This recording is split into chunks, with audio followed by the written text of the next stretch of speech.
রুই মাছের একঘেয়ে রেসিপি খেতে খেতে বোর হয়ে গেলে এই রেসিপিটা ট্রাই করতে পারেন। নিয়ে নিয়েছি রুই মাছ, তার মধ্যে দিয়ে দিচ্ছি নুন, দিয়ে দিচ্ছি জিরে গুঁড়ো, অ্যাড করছি হলুদ এবং লঙ্কার গুঁড়ো, তার মধ্যে অ্যাড করে নিচ্ছি বেশ খানিকটা টক দই, তার মধ্যে অ্যাড করছি আদা এবং রসুনের পেস্ট আর লঙ্কা আর পেঁয়াজ বাটা। সব কিছু দিয়ে সুন্দর করে মাখিয়ে মাছগুলোকে 2-3 ঘন্টা মতো ম্যারিনেশনে রেখে দেবো। এবার করবো আরেকটা গুরুত্বপূর্ণ কাজ। একটা বাটিতে বেশ অনেকটা পরিমাণে মুসুরির ডাল নিয়ে নিয়েছি, খুব ভালো করে ডালটাকে ধুয়ে নেব।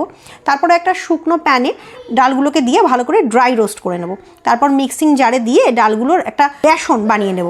এই মুসুরির ডালের বেসনটা একটা থালার মধ্যে স্প্রেড করে ওই মাছগুলোকে তারপর তার মধ্যে দিয়ে খুব সুন্দর করে হালকা হাতে কোট করে নিতে হবে। মাছগুলোকে ঘুরিয়ে ফিরিয়ে ঠিক এইভাবে করে কোট করবেন।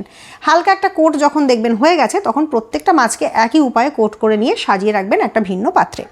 তারপর আর তেমন কোনো কাজ নেই। একটা প্যানে তেল গরম করে ভালো করে তেলটাকে গরম হতে দেবেন।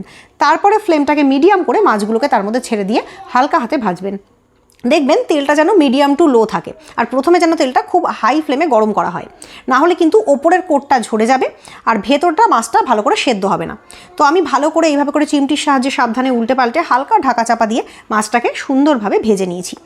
তো এরপর মাছগুলোকে এইভাবে গোল্ডেন ফ্রাই হয়ে যাওয়ার পর তুলে নেবেন। দেখবেন ওপরটা সুন্দর মুচমুচে, ভেতরটা সফট, ভীষণ সুন্দর মশলার ফ্লেভারযুক্ত ঠাকুরবাড়ির ফিশ ফ্রাই রেডি হয়ে গেছে। এই রেসিপিটা প্রজ্ঞা সুন্দরী দেবীর লেখা ঠাকুরবাড়ি রান্নাবান্না গ্রন্থের 2nd ভলিউম থেকে নেওয়া। অসাধারণ সুন্দর রেসিপি।